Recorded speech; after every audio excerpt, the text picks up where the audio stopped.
प्रधानमंत्री रेल मंत्री जी को आभार प्रकट करता हूं। माननीय सदस्य, पहले प्रश्न संख्या। Question number 363। माननीय मंत्री महोदय। सर, उत्तर सदन के पटल पर रखा गया। माननीय सदस्य।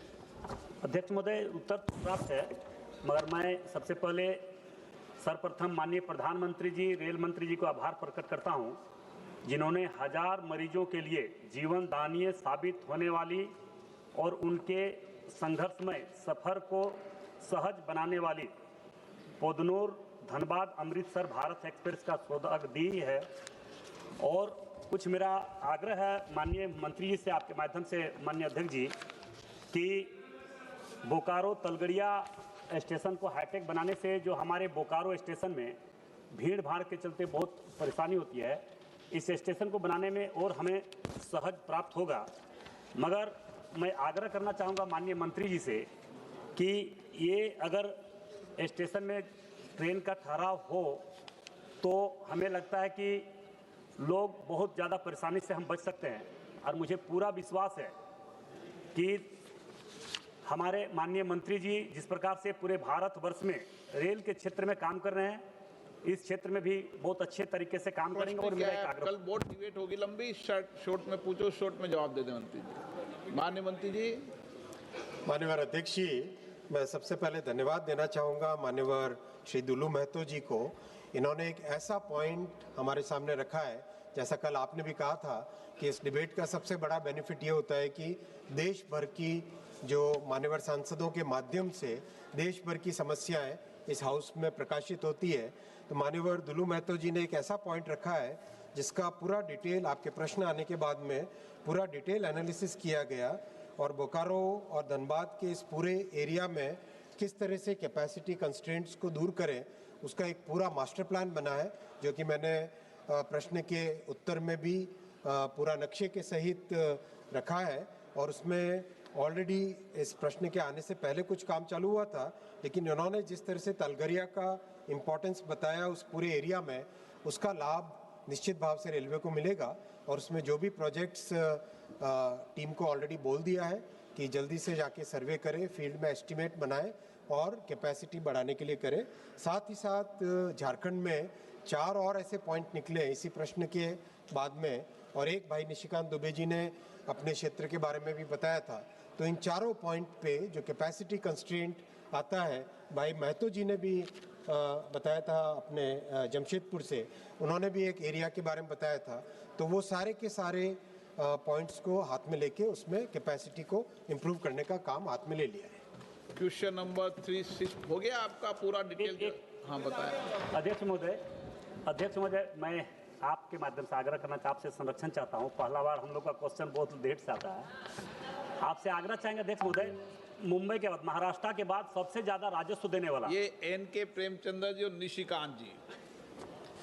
2 दिन से एन.के. प्रेमचंद्रन जी का पहले नंबर आ रहा है, तो कुछ लोगों ने कहा कि निशिकांत जी का कैसे खुल जाता है, अब एन.के. प्रेमचंद्रन जी का खुल गया। 2 दिन से लगातार प्रश्न नंबर क्वेश्चन है ना आपका, 2 दिन से प्रश्न नंबर क्वेश्चन है ना। तो मैं यही कहता हूं, कभी भी अध्यक्ष महोदय संसद की कार्रवाई पर कभी सवाल मत उठाया करो। अध्यक्ष महोदय, एक पूरा पूछना अध्यक्ष महोदय।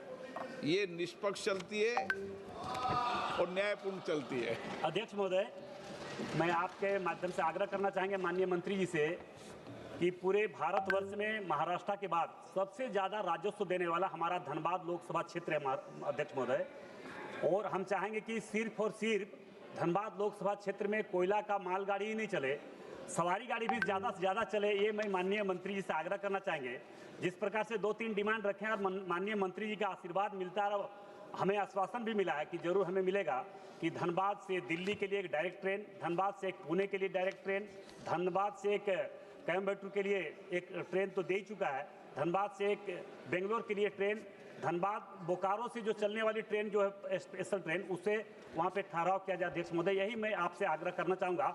और एक आग्रह होगा अध्यक्ष महोदय, धनबाद लोकसभा क्षेत्र को 3 जोन में बांटा गया अध्यक्ष महोदय, जबकि सबसे ज़्यादा राजस्व देने वाला हमारा धनबाद लोकसभा क्षेत्र है अध्यक्ष महोदय, धनबाद है, जो हमें लगता है कि 25,000 करोड़ प्रत्येक सालाना 25,000 करोड़ का राजस्व प्राप्त होता है धनबाद से। अध्यक्ष महोदय, धनबाद को सेपरेट जोन बनाने का मैं आग्रह करता हूं माननीय मंत्री जी से। यही मेरा आग्रह आपके माध्यम से माननीय मंत्री जी से। अध्यक्ष महोदय, मुझे पूरा विश्वास है कि माननीय मंत्री जी इस पर विशेष रूप से ध्यान देते हुए धनबाद को सेपरेट जोन बनाने का काम करेंगे। धन्यवाद। माननीय अध्यक्ष जी, माननीय श्री दुल्लू महतो जी ने जो झारखंड के बारे में विषय रखा, ये बात सही है कि झारखंड के साथ यूपीए सरकार के समय, कांग्रेस सरकार के समय बड़ा अन्याय होता था। मात्र 457 करोड़ रुपए मिलते थे। उस अन्याय को माननीय प्रधानमंत्री श्री नरेंद्र मोदी जी ने दूर किया और आज 16 गुना ज़्यादा 7,306 करोड़ रुपए का बजट झारखंड के लिए दिया जाता है। और बहुत सारे ऐसे प्रोजेक्ट्स हैं जो कि लंबे समय से पेंडिंग थे, उन सबको प्रधानमंत्री श्री नरेंद्र मोदी जी ने कंप्लीट किया।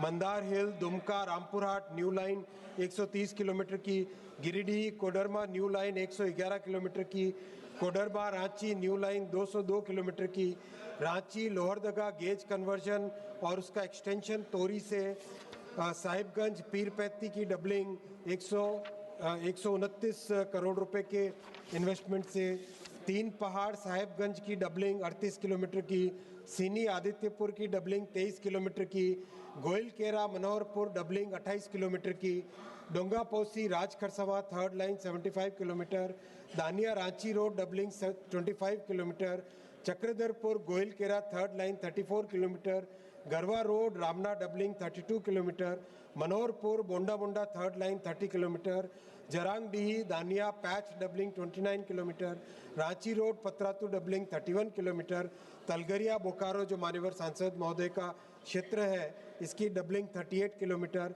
और रामना Singrauli doubling 160 kilometre.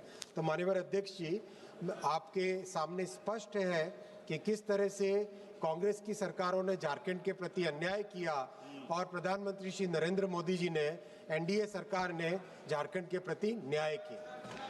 Question number